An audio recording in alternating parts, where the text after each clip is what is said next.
Pada Januari 1942, Jepang mendarat masuk ke Indonesia melalui Ambon dan menguasai seluruh Maluku. Setelah menduduki Indonesia, Jepang mulai menyusun kebijakan bagi rakyat Indonesia. Berdasarkan pengalaman, keberhasilan mereka menjadi negara besar adalah dengan melakukan perubahan di bidang pendidikan. Kondisi ini menjadi pertimbangan Jepang untuk menguasai Indonesia secara maksimal. Alat indoktrinasi yang paling efektif yaitu sekolah. Jepang kembali membuka sekolah-sekolah yang sebelumnya telah dibekukan. Pendidikan di masa pendudukan Jepang pada tahun 1942 sampai 1945 jauh lebih buruk dari sebelumnya ketika Indonesia masih di bawah penjajahan pemerintahan kolonial Hindia Belanda. Ketika Jepang datang, Jepang menjadikan Indonesia sebagai pangkalan perangnya. Masyarakat harus hidup di bawah kondisi perang yang diterapkan oleh Jepang. Akibatnya, para pengajar harus bekerja untuk Jepang.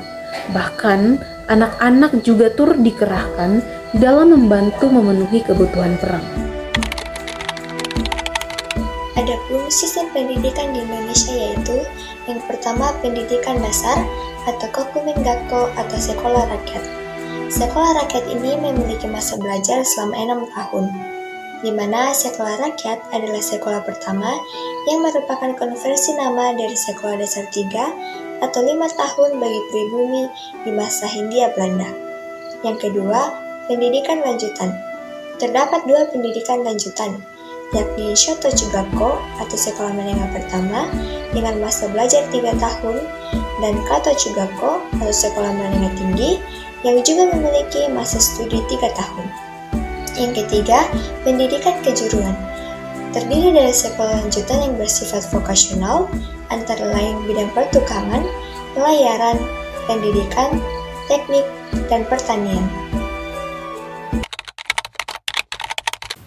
Nah, pada tahun ajaran 1940 dan 1941 atau ketika Indonesia masih dijajah oleh Belanda, jumlah sekolah dasar itu berjumlah 17.848.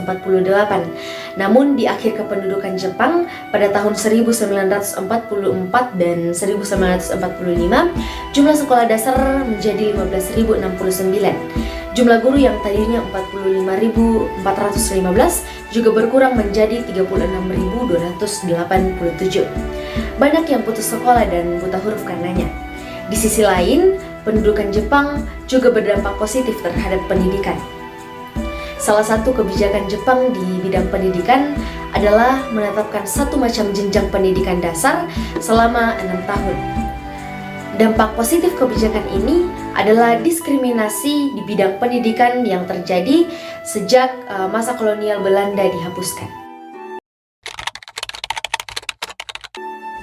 Dampak kependudukan Jepang di Indonesia. Jepang menyeragamkan sekolah-sekolah dasar di Indonesia agar mudah diawasi. Kebijakan ini berdampak positif. Anak-anak pribumi dari keluarga miskin yang sebelumnya tidak berhak untuk sekolah, jadi mengenyam pendidikan yang sama dengan anak bangsawan dan keturunan Belanda. Sekolah-sekolah berbahasa Belanda ditutup. Begitu juga dengan pengetahuan soal Belanda dan Eropa. Salah satu sekolah yang harus ditutup yaitu Holland's Chinese School atau HCS. Tutupnya HCS menyebabkan anak-anak keturunan Tionghoa kembali ke sekolah berbahasa Mandarin di bawah koordinasi perkumpulan Chung Hua Siang Tung. Jepang juga melarang berdirinya sekolah swasta baru. Sekolah swasta yang sudah terlanjur berdiri harus mengajukan izin ulang agar bisa tetap beroperasi.